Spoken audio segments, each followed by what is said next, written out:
السلام علیکم ورحمت الله وبرکاته. ګلونو زده کوونکو یو ځل بیا ښه راغلاست. په مینه درته سلامونه، ښه راغلاست وایم. خوشحاله یم چې بیا هم تاسو سره یو ځای یم او پرونه راهیسې مې چې تاسو هغه بله ورځنی درس درکړی و نو ډېر مې یادېدلی او هیله ده چې زما ستاسو هم زه یادېږم. بلکل ځکه موږ او تاسې ښې اړیکې لرو او هغه اړیکې هغه ارتباطات څه شی دي؟ زه مو ښوونکی او تاسو زما زده کوونکي یاستئ. سمه ده؟ خو دا چې تاسو زما زده کوونکی او زه مو ښوونکی یم، خبره دا ده چې باید ښه زده کوونکی او ښه ښوونکی څوک اوسي. په راتلونکي درسونو کې به موږ لولو چې ښه ښوونکی څوک دی، خو نن به موږ لولو چې ښه زده کوونکی څوک دی. چاته زده کوونکی خو به ډېر وي، خو دا چې ښه او غوره زده کوونکی څوک دی هغه به نن موږ تاسې ورباندې چې کوو خبرې کوو. سمه ده؟ خو مخکې له دې نه یوازې باید تاسو د پښتو د دوهم ټولګي کتاب د ځان سره ولرئ. همدغه کتاب باید چې وي تاسو د ځان سره ولرئ. او له دې نه وروسته به موږ تاسو راځو څوم لوست به نن وایو د خیره سره؟ 8م لوست به وایو چې عنوان یې چې دی ښه زده کوونکی، او همدارنګه څومه برخه ده؟ 25مه برخه ده. نو 25مه برخه به لولو او همدارنګه به مخ 18م مخ به لولو چې ښه څه شی زده کوونکی. مخکې له دې نه چې موږ تاسو متن ولولو په دې درس کې موږ تاسو لرو دلته وایي انځورونو ته وګورئ او په انځورونو کې وایي تاسو څه شی وینئ. که تاسو خپل کتاب انځورونو ته ځیر شئ، دلته ډول ډول انځورونه شته چې څوک 2 نفره په میز ناست یو بل سره درس وایي او بل هم لوبې کوي، 2 ستړي مشي کوي او همدارنګه کتاب لولي، مطالعه کوي. دا ټول هغه کارونه یا دندې دي چې یو زده کوونکی په ښوونځي کې کوي. زده کوونکی هغه وخت ښه زده کوونکی نشي کېدلی تر څو چې له نورو سره یې کومک نه وي کړی. زده کوونکی ښه زده کوونکی هغه وخت ښه زده کوونکی نشي کېدلی چې یوازې د ځان ویني او نور زده کوونکي نه ویني. په تاسو کې به ډېر داسې ځوانان وي، په ډېر به زما داسې ګلونه زده کوونکي وي چې مکتب ته راځي او 2 قلمه 2 پنسله ورسره وي، بل ته یې نه ورکوي. البته هغه شاګرد ته نن باید د کومک په ډول ورکړي. دا په دې معنا نه ده چې تا کله ورته پنسل ورکه هغه دې هغه شو میم زرما ټول زما، نه که نه، داسې خبرې نه دي. دا په دې معنا ده چې راځئ وګورو، ما هم ځینې انځورونه راوړي او وګورو چې ښه زده کوونکی څوک دی.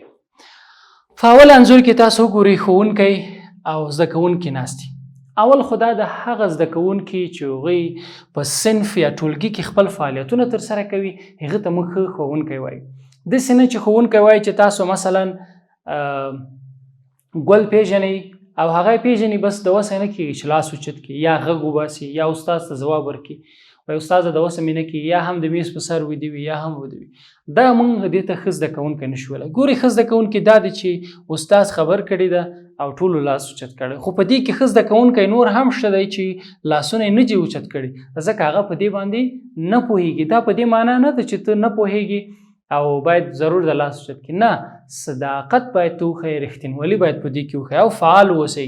داسې وګورئ هر زده کوونکی له ځان سره څه لري؟ کتاب لري. هر زده کوونکی د ځان سره څه لري؟ خپل بکسونه لري. هر زده کوونکی د ځان سره خپل کتابچه او قلم لري. دا نه د هر زده کوونکی په یو منظم شکل په لاین قطار کې ناست. دې ته موږ ښه زده کوونکی ویل شي. او ښه زده کوونکی د ټولو خوښېږي، نه تنها د خپل ښوونکي بلکې د سرمعلم صاحب په ټول مکتب کې، په خپل کورنۍ کې، مور او پلار ټول تا سره مینه لري. کله چې خلک در سره مینه ولري نو ته به بیا خپل ژوند ډېر خوشحاله تېروي. راځو 2م انځور ته. تاسو وګورئ په 2م انځور کې هم د یو ښوونځي زده کوونکي دي. د ښوونځي زده کوونکي هر یوې چې 3 لاینه یا قطاره موږ لرو، په هر 3 لاینو کې د خپل ښوونځي لباسونه اغوستي دي. له ټولو نه ښه او غوره زده کوونکي هغه دی چې هغه د خپل ښوونځي نظم مراعات کوي. ګورئ که تاسو ښوونځي ته راځئ، تاسو اوس وګورئ که تاسو په ښوونځي کې یاستئ، تاسو وګورئ چې کله تاسو ښوونځي ته ځئ، ټولګي ته ځئ، څومره موده یا څو ورځې په اونۍ کې تاسو خپل کالي یا لباس د مکتب نه اغوندئ. دا ښه کار نه دی که هغه یو جوړوي دوه جوړوي یا باید هغه ومینځل شي په رخصتیانو کې وانه غوستل شي پاکې شي باید هغه منظمې کېښودل شي یوازې ښوونځي ته د تګ پر مهال څنګه شي واغوستل شي. ځکه دلته وګورئ نن دا زده کوونکي څومره ښایسته ښکلي ښکاري او دا په دې دلالت کوي چې دوی څنګه دي پاک زده کوونکي. بله دا چې دوی اصول نظم ډیسپلین مراعت کړی وګورئ څومره په نظم ولاړ دي هیڅوک بل چیرته نه ګوري هیڅ زده کوونکی چغې نه وهي بلکې ټول چې کوي ملي سرود وایي زموږ تاسو ملي سرود. نو وګورئ دا هم څنګه دي ښه زده کوونکي ډېر ښه زده کوونکي دي هغه په لاین نه ودرېږي په صنف کې په قطار نه کښېني نو دا هم ښه زده کوونکی نشي کېدلی. راځو بل انځور ته دې انځور ته وګورئ چې ډېر کوچني ګلونو زده کوونکي ستاسو په شان باندې په څه شي کې دي په صنف کې ناست دي. وګورئ هر څوک په خپل میزو باندې دوه دوه نفره ناست دي. شاید تاسو به چوکۍ لرئ یا به نه لرئ دا کومه مهمه مسله نه ده خو مسله چیرته ده مهمه خبره څه ده مهمه خبره دا ده چې ښوونکی تاسو وایي چې تاسو باید د چا سره کښېنئ همغه سره کښېنئ. ډېر زده کوونکي دي وایي زه د فلاني سره نه کښېنم ولې وایي هغه مې نه خوښېږي دا خبرې نشته. ستا په ټولګي کې باید هر څوک ستا د ورور په شان وي ځکه موږ تاسو په تیرو درسونو کې ویلی وو چې ښوونځی زموږ تاسو د ورور د کور دوهم کور دی. نو دلته وګورئ همدغه زده کوونکي بیرته ټول راغلي دي ګلونه کوچني زده کوونکي دي بیرته راغلي د ټولګي مخکې او ترانه یې خپل درس څنګه کوي وایي. کله چې ښوونکی تا ته وایي چې راځه درس ته او ته باید درس راشي نو باید راپاڅېږي راپاڅېدل باید ته صنف ته راشي دا نه چې هلکان یا نور زده کوونکي یا صنفیان په ما پورې خاندي ودې خاندي ها ها زه به هم په تا پورې وخاندم نو چې به جوړ شي هېڅ ولې ته هم باید بل چا پورې ونه خاندي او نور ټولګیوال هم باید بل چا پورې ونه خاندي ځکه بیا سبا ته هم ځې او بل هم ځې نو په همدې معنا باید یو بل پورې خندا و نه اوسېږي. بل دا د راځي دی بل تصویر انځور ته وګورو دلته هم استاد دی په یو کور کې ورته درس ورکوي یعنی د کور ښوونځی چې موږ وایو ورته په یو کلا کې ښوونځی ورکوي. تاسو ګورئ دلته ټول نجونې دي په دې ښوونځي کې په دې ټولګي کې استاد هم دی خو ټول نجونې بیا هم حتی دومره یو شی نه لري چې هغوی ورباندې کښېني خو وګورئ د هغوی د ځان سره له کوره څه نه څه شیان راوړي دي او هغه ورباندې څنګه دي ناستې دي. دا په دې معنا نه ده که یو زده کوونکی ووایي چې زما میز نشته زما چوکۍ نشته زه په خیمه کې یم یا زما ښوونځی دغسې ښایسته نه ده. موږ تاسو ته دا شیان باید فرق ونه کړي په هر حالت چې وي باید څه شی وکړئ ګلونو زده کوونکو درس ووایاستئ تر څو چې مو درس ویلې بیا به تاسو راځئ دا ښوونځي به خلکو ته جوړوئ. وګورئ نو دلته هر نجونې یا هر زده کوونکي چې دلته ټولې شته دی هغوی چې لري ځان سره کتابونه لري کتابچې لري او هم هغه نور کارکوونکي وګورئ زموږ تاسو د مکتب بابا چې دی یا ملازم چې دی د هغه احترام هم باید څنګه شي وشي. نو دا په دې انځورونو کې چې تاسو په کتاب کې وو او ځینې تاسو ته ما راټول کړي وو چې ښه زده کوونکی چاته ویل کېږي. دلته څو نورې نکتې هم شته چې اولنی دا دی چې هغه پاکوالی دی.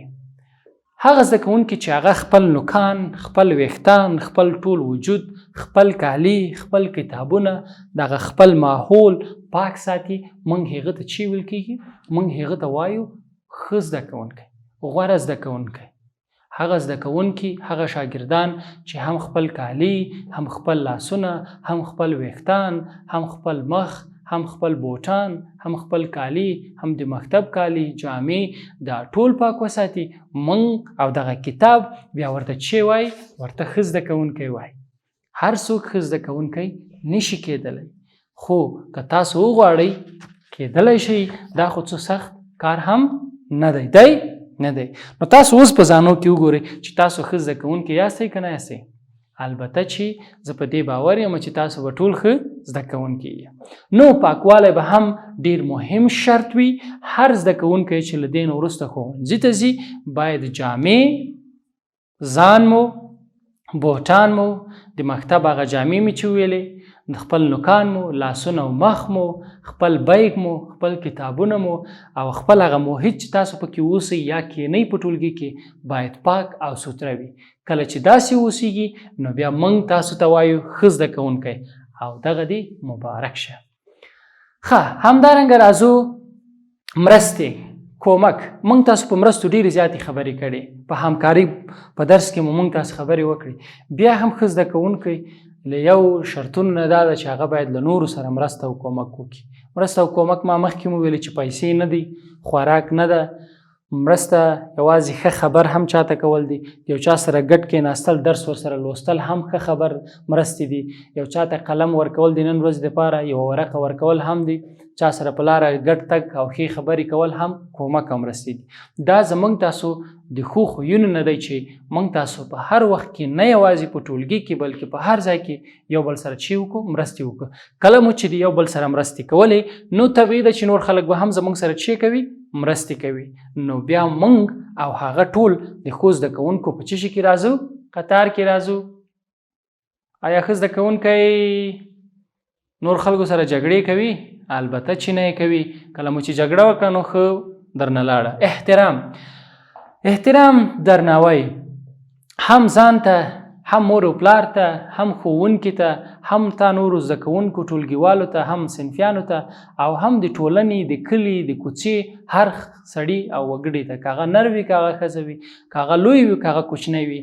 بدې خبرې، تیزې خبرې، د هغوی سره ځواب ویل، د هغوی په کاڼو ویشتل، د هغوی باغونو ته ورتلل، د هغوی ګلانج کول، د هغوی موټرو پسې منډې وهلې، د سړک په منځ باندې تګ، دا ټول هغه دي چې تاسو ښیي چې تاسو احترام یا درناوی نه لرئ. او تاسو به یو خدای مکړه د یو بد شاګرد په نوم باندې یا د زده کوونکي په نوم ونومول شي. نو د مور و پلار سره کومک، هغوی ته احترام کول، د هغوی خبره منل، د هغوی ته حتی اوف هم نه ویل، ښوونکي سره احترام کول، ښوونکي ته بدرد نه ویل، د ښوونکي خبره اورېدل، د درس په وخت کې په ارامه کېناستل، د همصنفیانو نه شی بې اجازې پرته نه اخیستل، د هغوی سره جنګ او جګړې نه کول، د هغوی ته بد رد نه ویل، هغوی ته کنځلې نه کول. دا ټول هغه څه دي چې شی دي چې احترام باندې قایل دی. همدارنګه بیرون د ښوونځي څخه د ښوونځي نور استادان، همدارنګه معلم صاحب په احترام کېناستل او په ټولګي ته یا ادارې ته چې تاسو ځئ په ښې خبرې کول، نو سلام اچول، بسم الله د هر کار په دا ټول شی دی احترام دی چې تاسو یې د هر شي په وړاندې کوئ. که تاسو خلکو ته احترام وکړئ نو خلک به تاسو ته احترام وکړي. نیک خویونه ما ویلې، مثلا که تاسو چېرته عمر هم په دې وي چې تاسو باید منځ وکړئ، خپل منځونه وکړئ، اودسونه وکړئ، قرآن کریم تلاوت کړئ، مدرسې ته لاړ شئ، قرآن کریم زده کړئ. هغه نیک خویونه سلام اچول دي، بسم الله ویل دي، په ښي لاس باندې ډوډۍ خوړل دي، بد رد چاته نه ویل، خلکو سره کومک کول دي. همدارنګه پاک کالي اغوستل، له مور او پلار سره کومک کول، له ورونو له استاد سره کومک، دا ټول په نیک خویونو کې راځي او په دې باندې الله تعالی تاسو ته اجر او ثواب درکوي. کله چې الله تعالی موږ تاسو ته اجر او ثواب راکړه نو موږ تاسو ځای به بیا څه شی وي؟ جنتونه به وي، نه دوزخ. سمه ده؟ او بل هم د دندې پیژندل. د دندې پیژندونکی ښه زده کوونکی هغه څوک دی چې هغه خپلې وظیفې دندې پیژني، چې دا زما د درس وخت دی، دا زما د املا وخت دی، دا زما د ښوونځي وخت دی، دا زما د خوب وخت دی، دا زما د لوبې وخت دی، دا زما د ډوډۍ خوړلو وخت دی، دا مې د مور یا پلار کور کې یا له خور ورور سره د کومک کولو وخت دی، دا مې د خلکو سره د کېناستا وخت دی، او دا مې هم د تلویزیون یا د نورو خپرونو یا د راډیو د اورېدلو څه شی دی؟ وخت دی. نو کله چې تاسو خپل د هر شي وخت وپېژنده او هره دنده او عمل په خپل وخت ترسره کړه نو بیا به زه او د نړۍ ټول ښوونکي تاسو ته څه وایي؟ یو ښه زده کوونکی. نو دا و زموږ تاسو خبرې اترې چې د ښه زده کوونکي په هکله مو وکړې.